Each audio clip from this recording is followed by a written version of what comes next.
Hola, hola, mi nombre es Sonia García, soy psicóloga familiar sistémica y psicóloga del trabajo. Y el día de hoy voy a hablarte sobre la relación de la culpa con las relaciones tóxicas, ya sea en el trabajo, en la familia, las relaciones de pareja, de amistad, etcétera.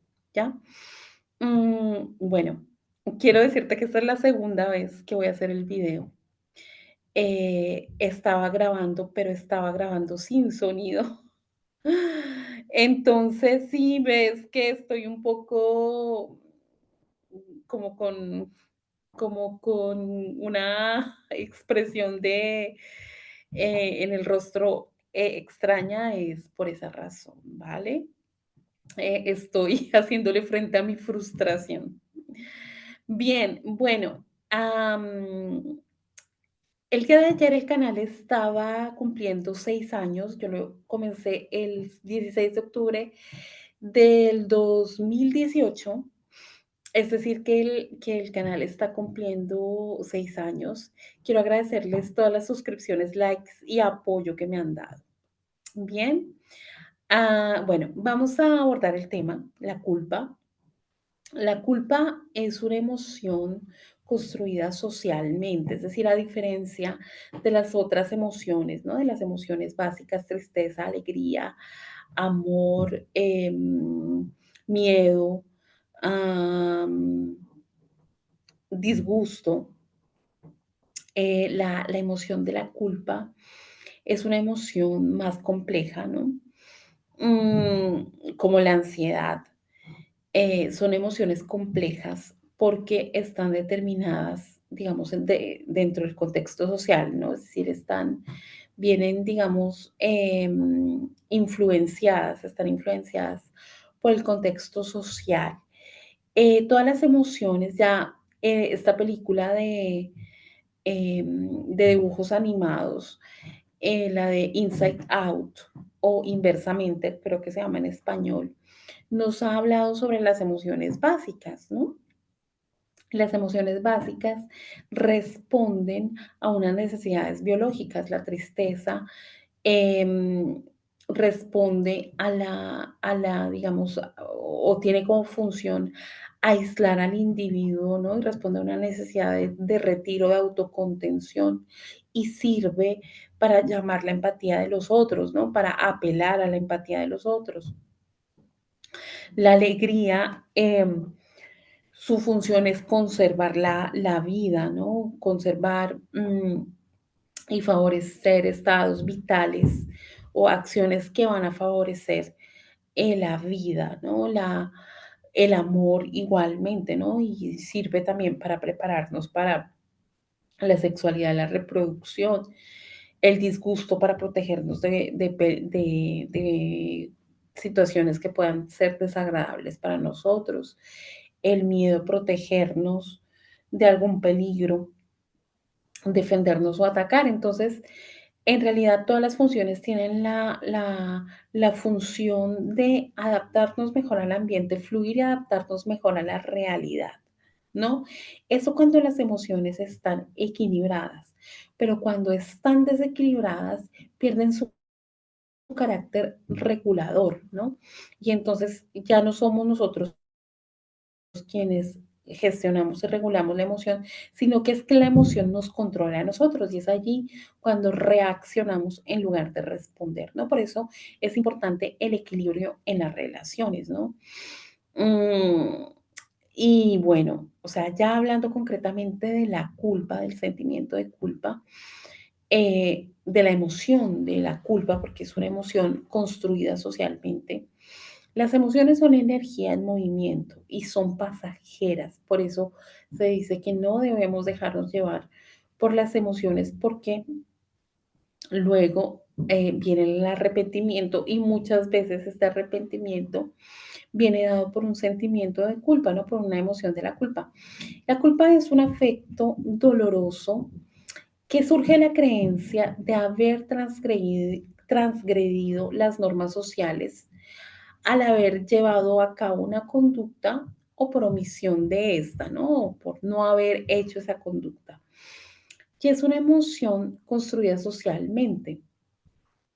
Su función es eh, hacerle, digamos, sentir a la persona o que la persona sea consciente de que ha hecho, entre comillas, algo malo y facilitar la reparación. ¿Y por qué digo que es una emoción construida socialmente? Es una emoción construida socialmente porque lo mismo que hace sentir culpable a una persona dentro de un entorno social no es lo mismo que le hace sentir culpable a otra persona dentro de otro entorno social. Por ejemplo, en una familia de ladrones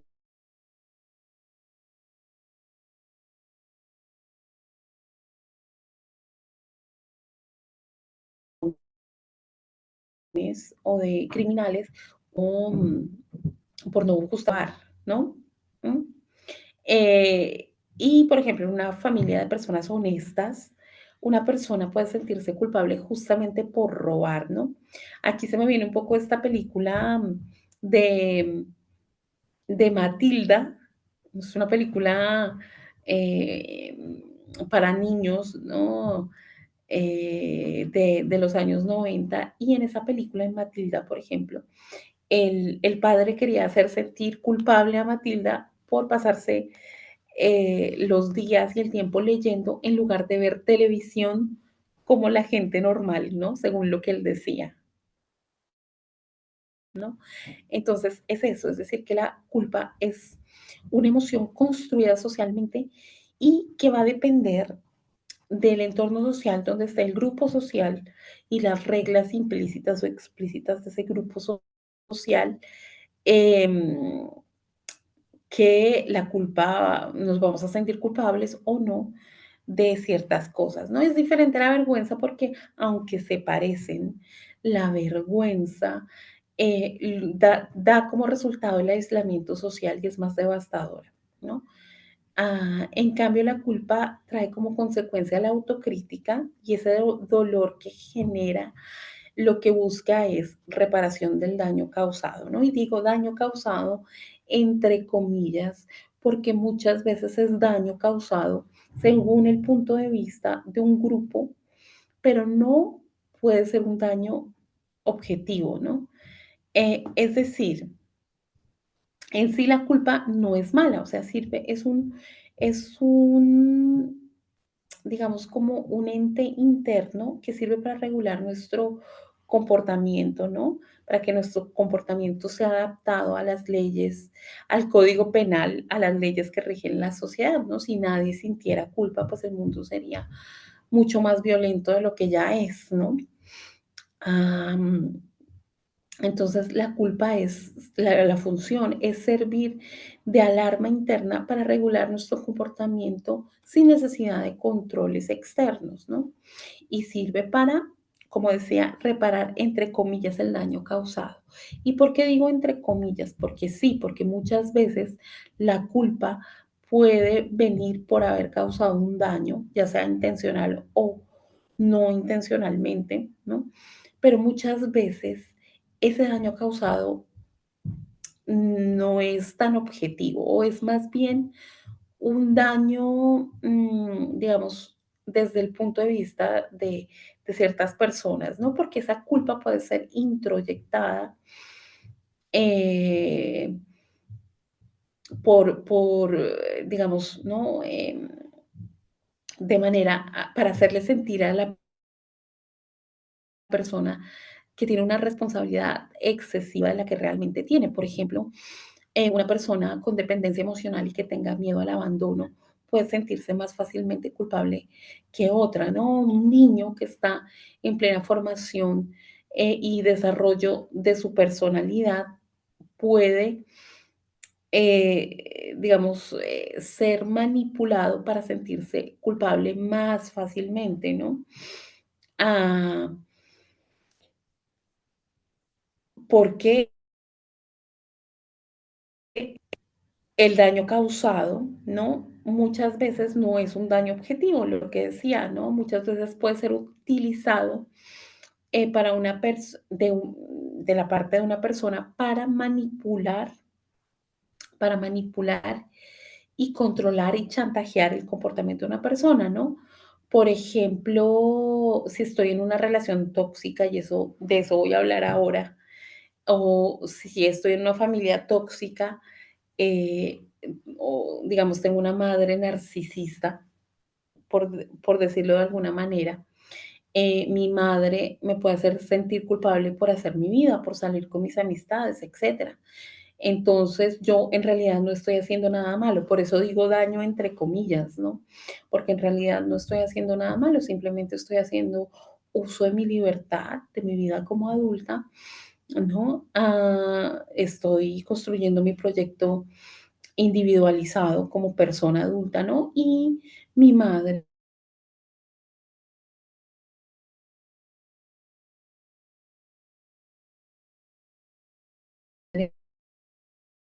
me hace sentir culpable por abandonar función mía, no es función mía, en el caso de hijos parentalizados. Entonces, a esto me refiero con que la culpa puede ser introyectada para manipular y chantajear, ¿no? Y a eso me refería con que, entre comillas, daño causado. ¿Por qué? Porque muchas veces la culpa puede ser utilizada en diferentes sistemas sociales, ya sea en las familias, en las empresas, en las relaciones de pareja, en las relaciones de amistades, para conservar una cierta homeostasis. Y la homeostasis es una característica de los sistemas para mantener un estado previo de cosas, es decir, un equilibrio que por equilibrio no quiere decir que sea sano, simplemente es conocido, simplemente es un estado de previo de cosas que nos ha permitido funcionar, ¿no? Por ejemplo, en una familia en la que haya sí, en la que haya un miembro alcohólico, ¿no? Y entonces su pareja sea la salvadora, ¿no? De esta y que haya creado una relación de codependencia con la persona que tiene el patrón alcohólico, ¿no? O sea, es ella quien, digamos,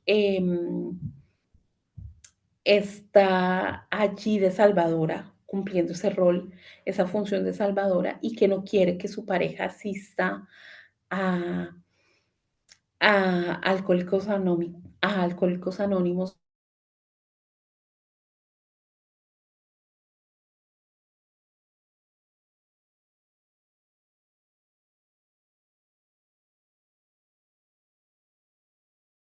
o a un centro de rehabilitación por miedo o se termine, ¿no?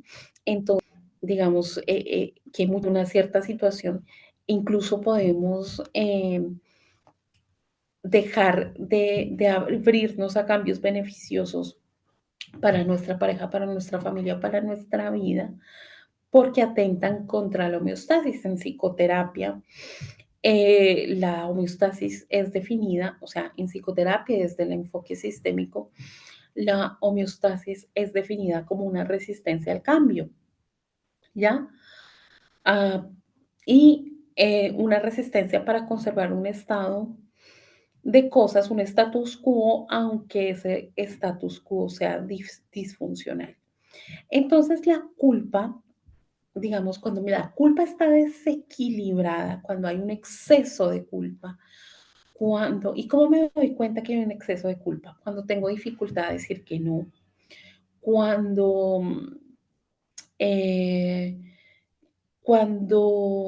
priorizo las necesidades de los demás por encima de las mías, cuando le tengo miedo al conflicto, cuando creo que por haber conflicto el otro me va a abandonar, cuando el conflicto es una oportunidad, si no escala la violencia, por supuesto, es una oportunidad para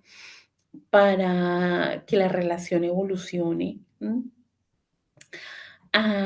Cuando tengo depresión o ansiedad, ¿no? Estoy en estado depresivo o con ansiedad, porque la ansiedad y la depresión son caras de una misma moneda, ¿no?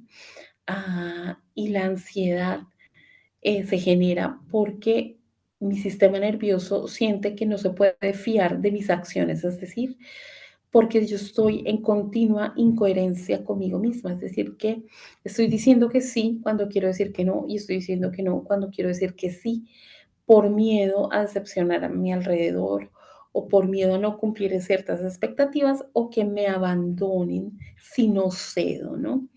Entonces ahí ya me estoy empezando a dar cuenta que mi culpa está siendo desequilibrada. En realidad la culpa, como decía, no es mala, pero si yo, por ejemplo, si otra señal de que mi culpa esté desequilibrada es que yo siempre esté en relación o siempre atraiga relaciones con narcisistas, ¿sí? Es decir, que tenga amigas narcisistas, que tenga parejas narcisistas, que tenga jefes narcisistas, ¿no? Porque el narcisismo, o sea, como yo leía en un post por ahí, o sea, el narcisismo, el narcisista se alimenta de tu luz. Perdón si hay ruido, pero los vecinos están acá, están moviendo muebles. Entonces, si hay ruido, lo siento mucho, es por eso. Entonces, como decía, el post decía que el narcisismo el narcisista se alimenta de tu luz, ¿no? Que quiere extraer tu luz. Pero yo diría más bien que el narcisista se alimenta de tu culpa desequilibrada, de tu exceso de culpa, ¿sí? Y que la utiliza como suplemento, ¿no? Porque el suplemento del narcisista es hacerte sentir mal contigo mismo, ¿no?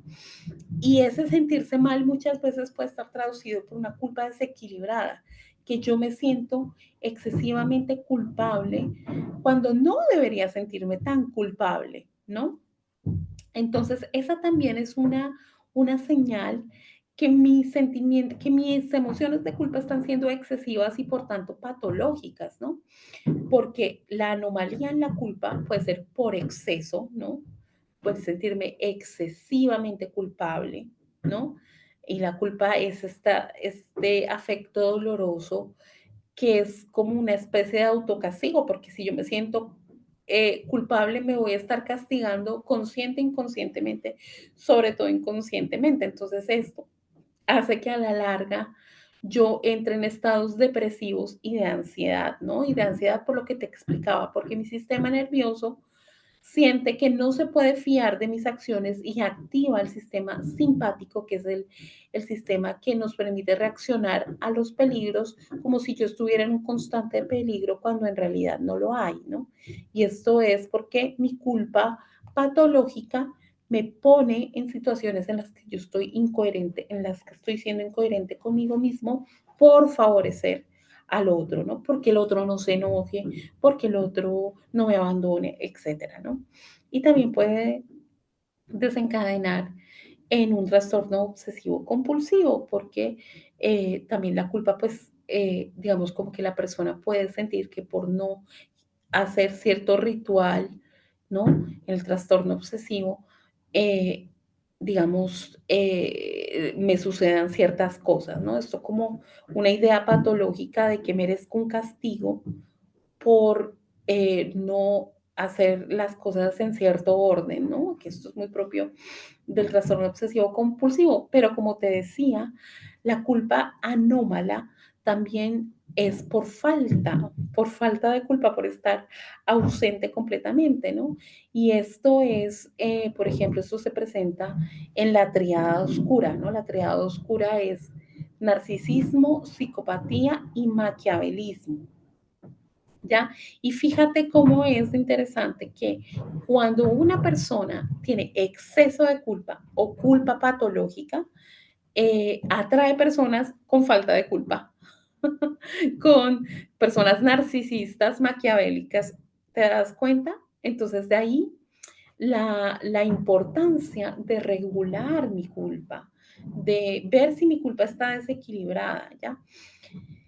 Y, por ejemplo, en el síndrome de la niña buena, que como sabes, estamos en una sociedad patriarcal que nos incita a las mujeres a la ley del agrado y a decir siempre que sí, pues esto puede desencadenar en que se genere un síndrome de la niña buena, ya que a todo dice que sí, que todo lo acepta, que se pone en último lugar para dar prioridad a las necesidades de los otros, em, que le presta dinero a todo el mundo y nunca le devuelven, que pone atención, pone quizás, por ejemplo, en el caso, puede ser el caso de una persona que, o una mujer que esté más abocada a sus hermanos, a sus padres, que a su pareja y a sus hijos, cuando debería ser al contrario, ¿no? Por este ley, por estos órdenes sanos en los sistemas, que un nuevo sistema es prioridad sobre el anterior, ¿no? Entonces, fíjate cómo el síndrome de la niña buena por culpa, por exceso de culpa o por una culpa patológica me puede estar haciendo caer en desorden sistémico y puede hacer que yo esté afectando mi relación de pareja y la relación con mi familia, la que he creado y con mis hijos, ¿no? Por estar, digamos, ocupando un rol de niña buena, ¿no? Que cree que merece amor por cuanto satisface y se sacrifica por las demás personas en este rol de salvadora, ¿no? Entonces, esto de la culpa excesiva, como te decía, puede ser el suplemento de una persona narcisista, tanto en el seno de la familia, ¿no? Por ejemplo, en las familias donde existe un padre, una madre narcisista o los dos, alguien puede ser tildado de mal hijo, de mala hija, por justamente dar prioridad a sus proyectos personales, cosa que es completamente sana y que hace parte del proceso de individuación de todos los seres humanos, ¿no? O por estudiar algo completamente desaprobado por la familia o por denunciar abusos sexuales, ¿no? Por ejemplo, o actos de violencia verbales, físicos, económicos dentro de la familia, ¿no? Diciéndote, por ejemplo, que los trapitos sucios se lavan en casa, ¿ya? Ah, entonces eres mala hija, eres mala nieta o eres mal hijo, mal nieto por justamente hablar, ¿no? De estos temas o señalar al abusador. eh, y porque eres el malo porque estás atentando contra la homeostasis de esa familia, ¿no? O, por ejemplo, porque en una familia narcisista lo que sucede es que el padre o la madre narcisista divide a sus hijos, los compara, haciendo uso de esta técnica maquiavélica que es dividir y reinarás, y muchas veces el uso de este mecanismo es de manera inconsciente, ¿no? Entonces, cuando hay comparaciones entre hermanos, pues hay un chivo expiatorio que es el que tiene la culpa de todo esto, ¿no? De todo lo que sucede en la familia. Y hay otro que es el golden child o el niño dorado, que es como el que se lo pone de ejemplo, ¿no? El mira cómo tu hermano sí lo logra o tu hermano sí es buen hijo y tú no, o tu hermano sí es exitoso, o, o tu hermana sí es exitosa y tú mira, eres un desastre, ¿no?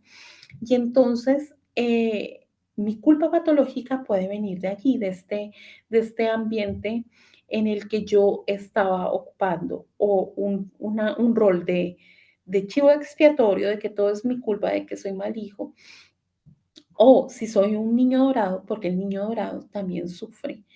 em, y sufre porque el día en el que deja de ser ese niño dorado o la vida le lleva a comportarse o estar en una situación similar a la de su hermano, el chivo expiatorio, ¿no? Se siente muy culpable, ¿no? O sea, el niño dorado también sufre justamente por no siempre cumplir con los estándares que se le exige para conservar ese título de niño dorado, ¿no? Y que aquí puede también estar experimentando una culpa patológica. Eso, entonces, la culpa patológica puede ser utilizada por las familias narcisistas o disfuncionales. em, o tóxicas, si te sientes más familiarizado con ese término, para manipularte y que sigas actuando según la homeostasis, aunque sea una homeostasis no sana de esa familia, ¿no? Que no denuncies, que no hables, que no, normalices, ¿no? Ciertas conductas que no son normales, por ejemplo, que te minimicen o que te humillen por tu físico, o que me recuerda una youtuber que yo sigo, una influencer, ella es terapeuta también, y que ella, pues, desafortunadamente sufrió el incesto, o sea, abuso sexual por parte de su hermano, ¿no? Y ella, es decir, es considerada mala hija porque se atrevió a hablar, ¿ya? Y entonces ella estuvo sujeta mucho tiempo a esta culpa excesiva y patológica que hacía que ella se sintiera culpable por no hablar, y esa culpa hacía que em, se normalizara la situación, ¿no? Que de esa situación no se hablase, para conservar un status quo, para conservar el qué dirán. Y el día en el que ella se atrevió a hablar y a decir, no, yo no me siento bien con esta situación, yo quiero hablar de lo que me pasó, yo quiero para que a las demás personas no le pase, etcétera, etcétera, ese día se convirtió en mala hija. Pero ahora es más coherente consigo misma, ¿no? Entonces es para que veas que la culpa patológica, la culpa desequilibrada que podemos sentir puede estar manteniendo un status quo de violencia, de abusos, ¿no? Justamente con este mandato familiar que los trapitos sucios se lavan en casa, ¿no? Eh, en la pareja, por ejemplo, la culpa patológica puede estarme haciendo caer en situaciones de violencia de género o de celopatía. Por ejemplo, un hombre excesivamente celoso puede hacerme sentir culpable, ¿no? Por ejemplo, a una mujer la puede hacer sentir, a su pareja la puede hacer sentir culpable por hablar o sonreír con otro hombre en una conversación amable pero formal. Se me viene a la cabeza esta película Romper el Círculo, de la que hice mi último video, en la que el protagonista se pone celoso porque su pareja se encuentra con su exnovio, cosa que ya no había planeado, ¿no? Eh, y la hace y usa su culpa de manera inconsciente, su culpa patológica, la culpa patológica de la chica, para, para ejercer su violencia, ¿no? Porque ella, eh, al sentir esa culpa desequilibrada y excesiva, ella no tiene por qué sentirse culpable. Se encontró a su exnovio, ella no lo planeó, etcétera. Simplemente conversó con él, etcétera, ¿no? Ah, y esta culpa desequilibrada hace que inconscientemente ella se crea merecedora de castigo, ¿no? Y por eso normaliza o no ve las banderas rojas y las señales de violencia de género. En la amistad, por ejemplo, también se puede presentar, em, o digamos, una amiga o una amistad tóxica, manipuladora, narcisista, puede estar usando mi culpa desequilibrada para mantenerme en una relación de amistad poco sana, ¿no? Se me viene a la cabeza esta película, Chicas Pesadas, que es una película viejísima, que creo que este año está cumpliendo 20 años, me parece, con Lindsay Lohan. Y bueno, yo sé que tú has visto la película, o si no la has visto, te la recomiendo porque allí se mira la misoginia en las amistades entre las mujeres, ¿no? Cómo esa sed de aprobación patriarcal y esa sed por adaptarse a lo que se espera de nosotras en términos de belleza, de éxito social, todo eso hace que las relaciones entre mujeres de amistad se puedan deteriorar, ¿no? Y en esa película se muestra cómo Lindsay Lohan, que no recuerdo cómo se llama el personaje, es manipulada para hacerle un complot a la Queen Bee, a la abeja reina, ¿no? De la película. y la hace y luego, bueno, no te voy a hacer spoiler de la película, pero la amiga que la quiere manipular, la hace sentir culpable, ¿sí? Por justamente, digamos, como haber cambiado con ella o o haberse convertido en una chica plástica, cosa que ella misma la impulsó a hacer, ¿no? Em, Bien, entonces, en las amistades, esta culpa excesiva, esta culpa patológica me puede hacer sentir vulnerable a caer en este tipo de amistades, a normalizar que una amiga se enoje por no estar allí siempre para ella o por yo, digamos, darle prioridad a mis asuntos, a mis proyectos, a mi pareja por encima de ella o te triangula con otras amistades diciéndote o haciéndote sentir de que esas amistades sí la quieren, sí la aprecian, en cambio tú no, porque ya no pasas tanto tiempo con ella o ya no cedes a sus caprichos, etcétera, ¿no? La culpa patológica también está presente en la cultura de la violación, ¿no? Cuando las mujeres que hemos sido agredidas sexualmente se nos revictimiza, haciéndonos sentir culpables de nuestras agresiones, ¿no? O sea, como que eh, si sufrimos alguna agresión sexual, fue por culpa de nosotras porque nos pusimos en peligro, ¿no?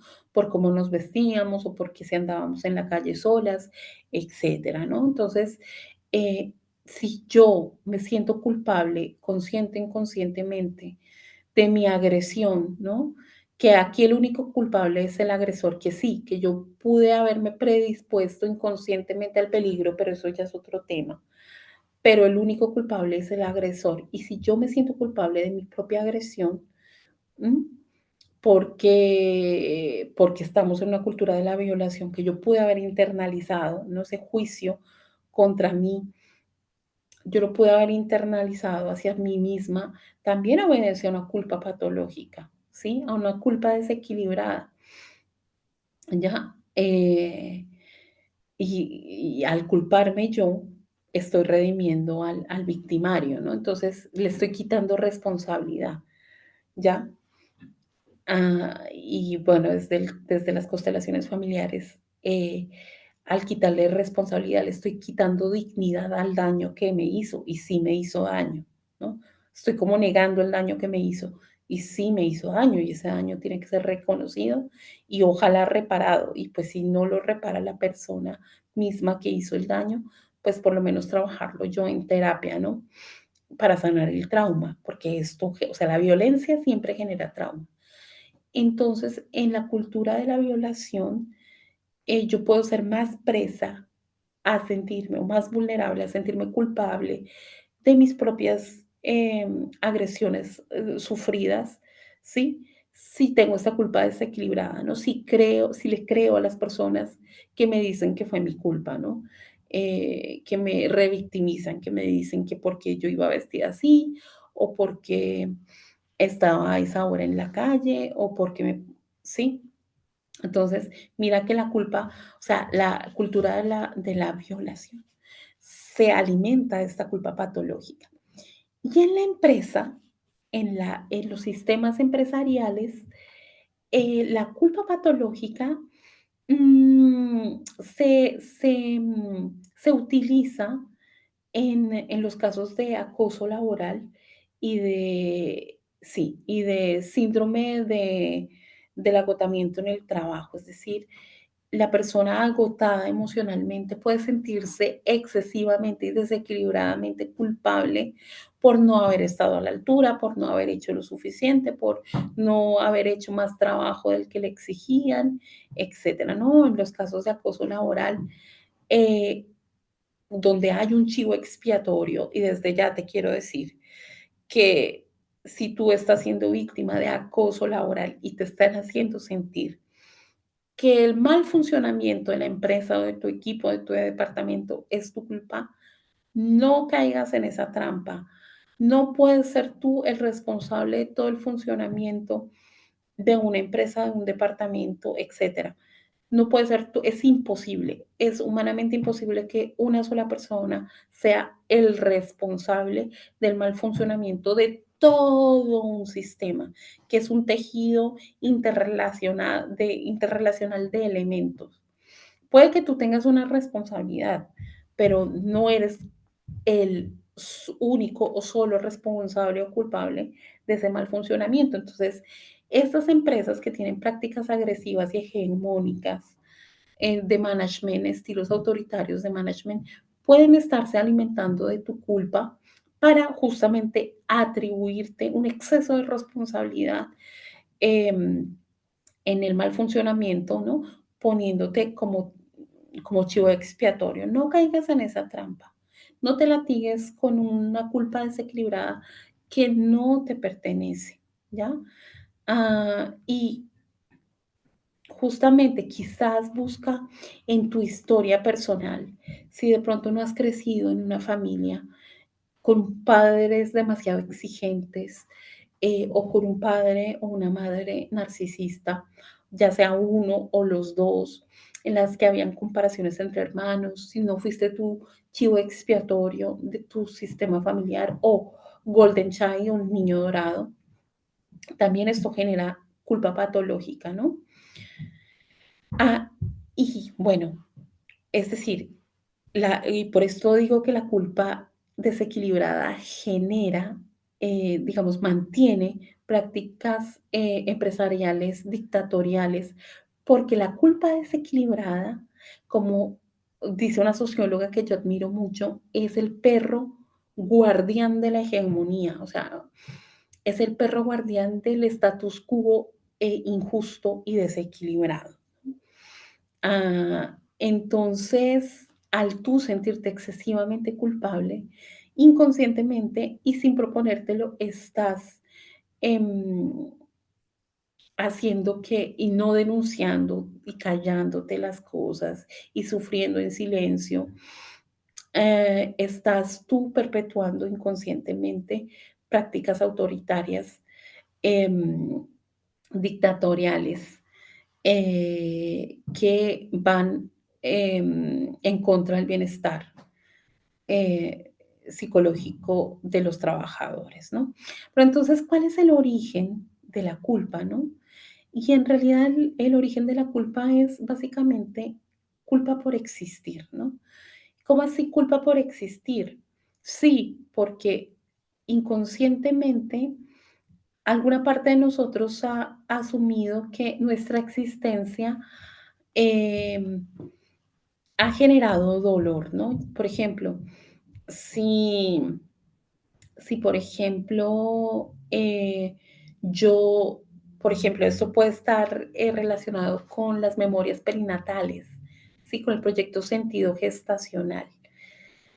Y si no sabes de lo que estoy hablando, busca en el canal Proyecto Sentido Gestacional, que es, digamos, como el periodo de embarazo de nuestra madre, de nosotros, en el que absorbimos sus emociones y su lenguaje emocional y que desencadenamos cada vez que empezamos un proyecto. Y entonces, por ejemplo, si yo fui concebido para unir la pareja de mis padres, porque mis padres tenían problemas conyugales, no se llevaban bien y yo nací, o sea, me concibieron para mantenerlos unidos. Y resulta que finalmente la relación terminó en ruptura. Entonces, yo inconscientemente me siento culpable, con quizás una culpa desequilibrada por no haberlos mantenido unidos. Entonces, yo puedo estar inconscientemente saboteando mis relaciones, porque ¿cómo voy a osar yo a ser feliz en pareja cuando mi mamá y mi papá no pudieron ser felices en pareja? ¿Ya? Y entonces ahí puedo estar yo atrayendo puras relaciones en las que inconscientemente se me haga sentir culpable por cómo me tratan. ¿Por qué? Porque estoy teniendo esta culpa desequilibrada, ¿no? O por ejemplo, si al yo ser concebido o concebida les interrumpí la vida a mis padres, mi mamá se tuvo que salir de estudiar o de trabajar y me hizo sentir responsable por eso de manera consciente, inconscientemente, muchas veces sin proponérselo, pues yo inconscientemente asumí que yo era el culpable o la culpable de haberle arruinado los planes, la vida, ¿no? Entonces yo puedo sentirme inconscientemente culpable por existir, ¿no? Y aquí te quiero decir que quizás el conflicto de tu mamá no sea con tu existencia, sino con su propia maternidad. Entonces no es personal contigo, eres, es con respecto a su propia maternidad, ¿no? Que era el conflicto.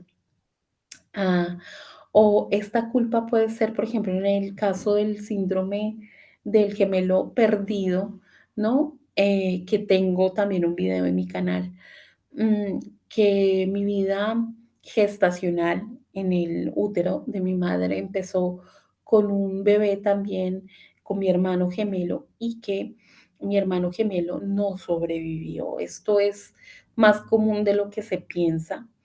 Em, Creo que no sé si es uno de cada 8 embarazos son gemelares. Ah, y el bebé se pierde, el otro bebé se pierde durante el embarazo. Yo inconscientemente puedo sentirme culpable de haber sobrevivido, ¿no? Es como una culpa del sobreviviente, ¿no? De que yo sí sobreviví y mi hermano no. O, por ejemplo, si yo llego después soy concebido después de una pérdida, ¿no? O de un aborto, tanto voluntario como espontáneo, yo también puedo estar experimentando esta culpa desequilibrada. O sea, no te estoy diciendo que si tú entras en alguno de estos casos tengas necesariamente una culpa desequilibrada, pero estaría bueno que si te das cuenta que se te dificulta decir que no, o que caes en relaciones tóxicas en las que eres constantemente manipulado, ¿m? Pues puede que esto también tenga que ver, ¿no? O, por ejemplo, de haber nacido de un sexo distinto al que querían mis papás. Mis papás querían niña y yo nací niño, o mis papás querían niño y yo nací niña. Y entonces constantemente yo estoy queriendo como mm, recibir el beneplácito y el reconocimiento de mis padres, porque siento que de alguna manera les fallé en sus expectativas y esto me hace sentir culpable de una manera patológica, ¿no? Y esto, por ejemplo, para volver a esto del burnout, yo estoy queriendo eh, compensar ese reconocimiento, ¿sí? Ese lograr ese reconocimiento que no tuve o que creo que no tuve inconscientemente de mis padres a través del reconocimiento de una jerarquía en la empresa que no termina de llegar, ¿ya?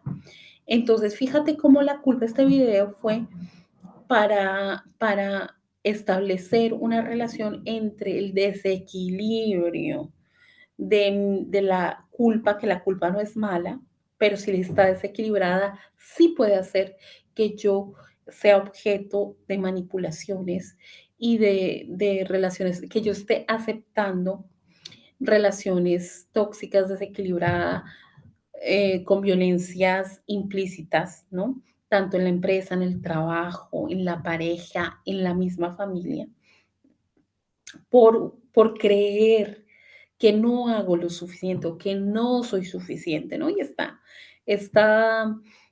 esta sensación de no ser suficiente viene de esta culpa por existir. Entonces, aquí quiero decirte que tu existencia es extremadamente valiosa y que no te imaginas todo lo que tú le aportas a los tuyos, alrededor tuyo, las personas que te conocen y que te quieren y las que tú quieres con tu sola presencia, ¿ya? Y que si te reconoces en una de estas situaciones, hagas introspección y, vayas y consultes, por supuesto, a un terapeuta, a un psicólogo, para que puedas reequilibrar tu culpa y que tu culpa sea sana. Bien, porque, como te digo, no es mala, pero si está desequilibrada, sí puede atentar contra el bienestar psicológico. Bien, espero que te haya gustado. Por favor, regálame un like. Es la segunda vez que grabo este video. Regálame un like, suscríbete a mi canal. Gracias por el apoyo. Te mando un abrazo y nos vemos en mi próximo video. Adiós.